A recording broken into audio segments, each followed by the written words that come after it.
Hey everybody, I'm going to do a little teaching from home today. I apologize I'm not there, but this chess thing I've got going on has really kicked my butt. So it's better off that I'm home anyhow. But I do want to give you a little bit of instruction and talk about what you should be trying to do today. I looked at the stream and there's definitely some good stuff up there, but I still see a lot of people that are dealing with one and maybe two layers. And we want to move into this direction where we're using at least three or four layers in our constructions, okay? So here's this piece I've been working on. It's got some parts that I'm sure you're familiar with. There's that kind of weird lion's face that I know we talked a lot in class, and I added to it. Okay, so here's my folder three. Everything is within folder three here. If you look here, I've got layer 16, 22, 15, a bunch of 15s. I'll talk about that in a second, and a 23. So I've got four different shapes going on here. So how did I use them? I'm going to turn some of these on and off and look. This is that one that I made.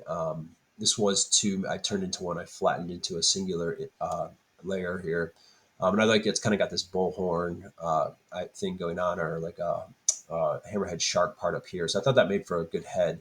And then coming down, that is that sort of like lion face, or people interpret this all kinds of different things in there. That kind of felt like a good sort of body to attach to it.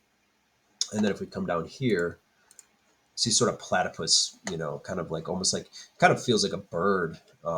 Or I'm sorry, well, either a bird or a fish. I was going to say a fish. This feels like a fish's fin down here. Now you notice layer 15, I've got a ton of those things. Okay. And you can see that one that's going on and off.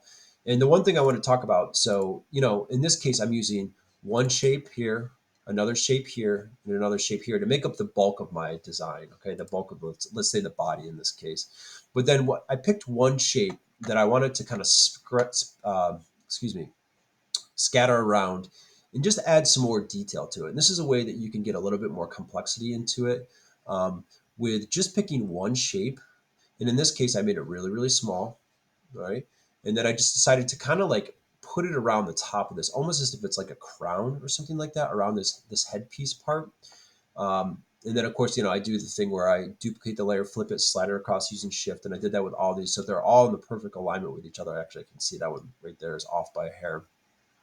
And I urge you to use this technique because this is a way that, like I said, you can get a little bit more complexity, that detail. Artists, when people look at art, they like to see that like that little detail parts of it that really draws the viewer in, and that's our goal here. Okay, especially with this final one. That's all I'm going to give you right now. Please be good for the sub. Work hard today. If you don't get anything posted to the stream, that's okay. My expectation is that I'll be in on Wednesday and we'll look at all this stuff together and start where we left off. Okay. I hope you guys are good. See you soon.